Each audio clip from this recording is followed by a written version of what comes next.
What's up, y'all? The Washington Commanders just released Logan Thomas.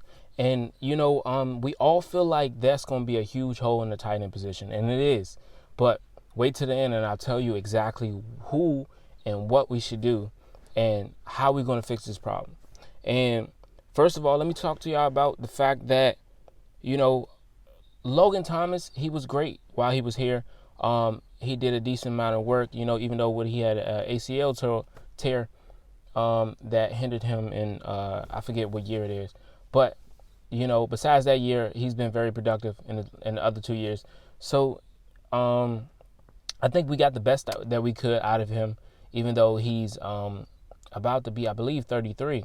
So we understand that Adam Peters coming in is trying to get rid of old. How could I say this? He's trying to replace them and get some new talent, and he's trying to get some young talent. So I understand what we're doing, and then he's also making room for free agency, and then also the new people coming in. So of course we already had a lot of money, but we're making a lot of money and space for people we want to bring back, and then free agency, and then also people we sign in the draft, and then also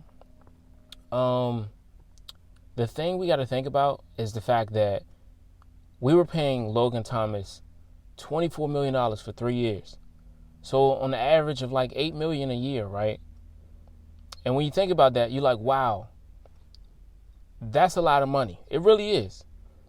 But to not be able to use him all 3 years is a bad thing. And then the fact that I'm glad his contract was up, because it allowed us to see if we can move in a different direction.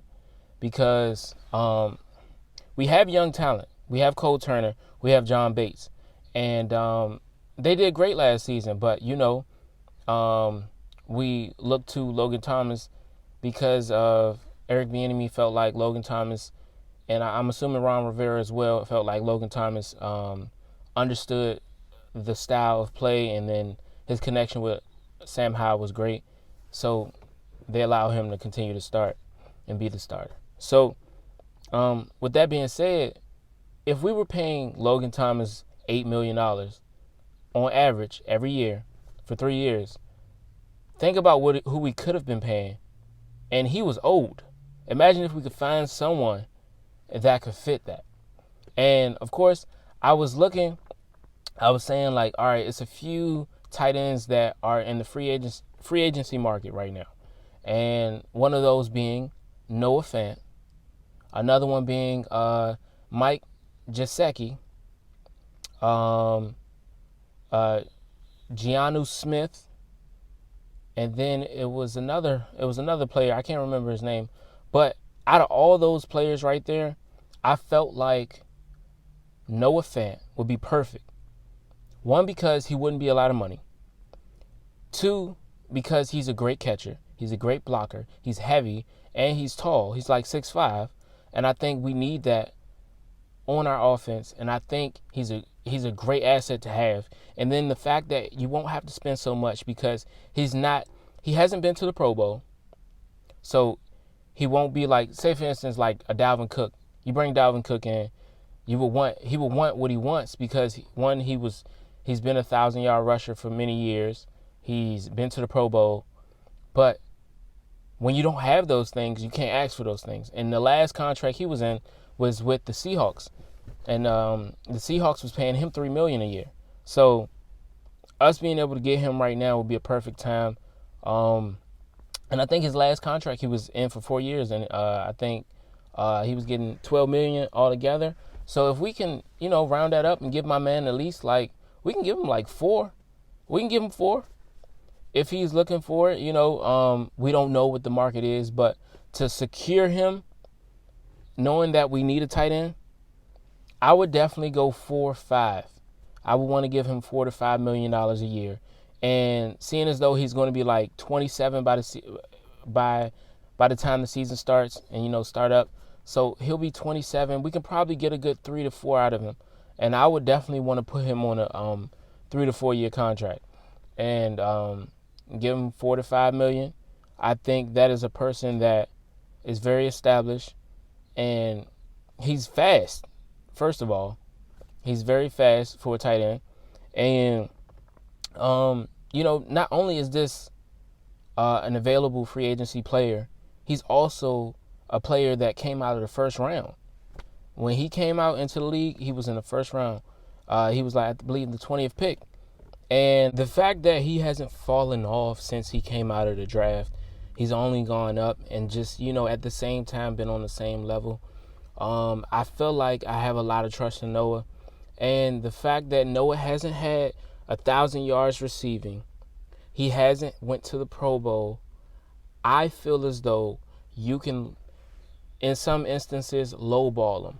You can give him just enough to where he feels comfortable with it, so $4 to $5 million,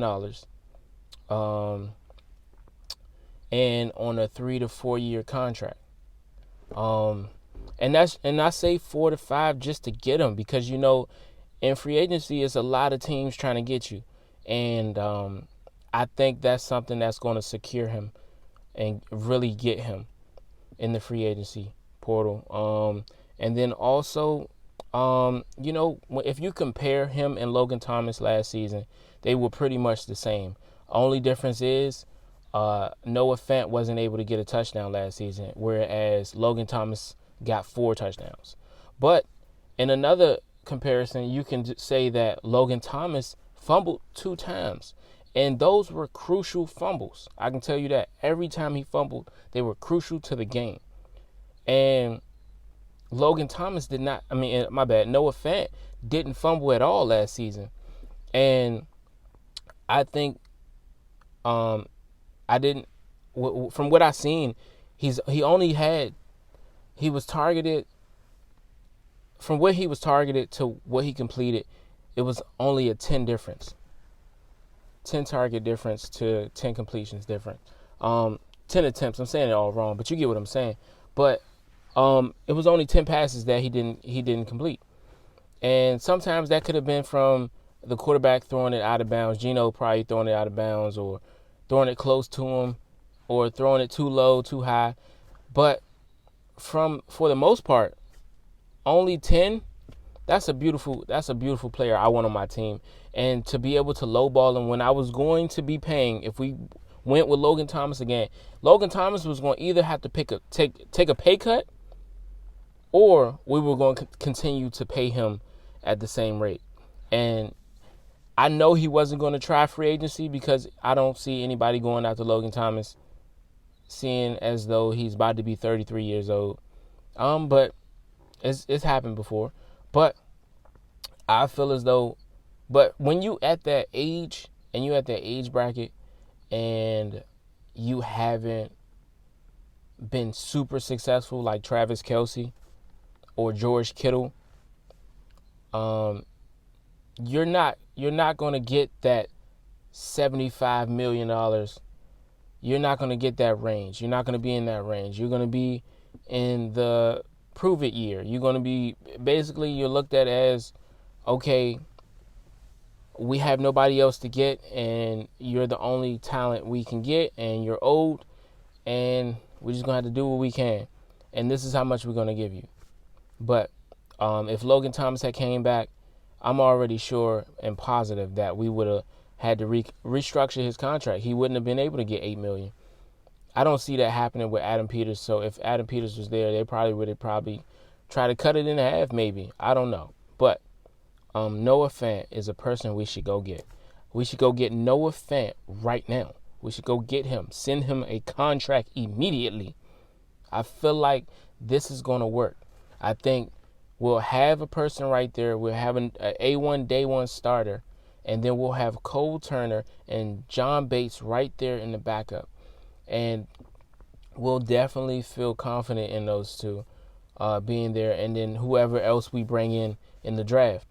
It seems like we got our eyes on a few people in the draft at tight end position. So I'm just not sure if we're as high as we were in the tight end position. So now we may have moved tight end position to maybe our 4th pick, But I know right now it's still quarterback, and then it's O-line, and probably O-line again, and then tight end. But I'm telling you, don't worry. We understand that this was a worry at one point. It's not going to be a worry anymore if we go out and get Noah Fant. I feel like for the bang and the buck, it's Noah Fant. He's young enough and he's hungry enough. And although, I'm going to tell you this, I've seen that Noah Fant came out and said that, he's played with many different quarterbacks, and he has, and many different teams where they wasn't sure of who the starting quarterback was going to be. But I feel as though if we give him the right money, he'll definitely come towards us.